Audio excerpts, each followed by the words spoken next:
আসসালামু আলাইকুম। এই যে এক ডেপ, এই ডেপরে পরিচয় করা দেওয়ার মতন আর কিছু নেই। খুবই ভালো এবং নম্র এবং খুব একটা আদর্শর একটা লোক।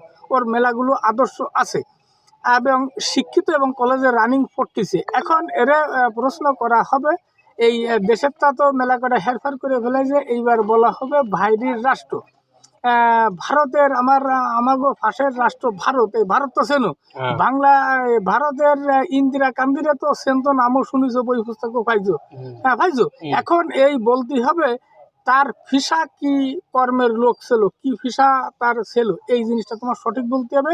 দুই হচ্ছে আমেরিকার জো বাইডেন সাবেক প্রেসিডেন্ট ছিল এবং ওর কি ফিসা ছিল, এই দুটো জিনিসের কোন ফিসার লোক ছিল এরা, এই দুটো সঠিকভাবে তোমার বলতে হবে। খুব দূরত্ব। ইন্দিরা গান্ধী, ইন্দিরা গান্ধী, ইন্দিরা গান্ধী ছিল আরো তোমার খুব দূরত্ব, এদিক তাকা বলো।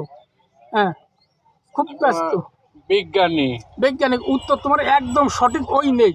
তুমি না জানলে যদি জানতে চাও আমি বলে দিতে পারি, কারণ দুটো যে কোনো একটা বলে দিবানি।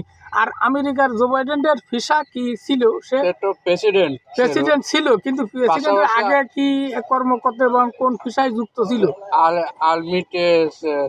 আর্মিতে। তোমার দুটোর একটা হই না বাবা। এখন তুমি দুটোর যে কোনো একটা শুনে নিতে পারো আমার কাছ থেকে। এখন তুমি কোন লোকটা শুনবে, ব্যস্ত বলো। ইন্দিরা গান্ধী অ্যাডভোকেট অর্থাৎ লয়ার ছিল, এই জিনিসটা তুমি সঠিক, আমি পুরো শিওর হয়ে বলতেছি। তুমি মোবাইলে সার্চ দিয়ে বলতে পারো।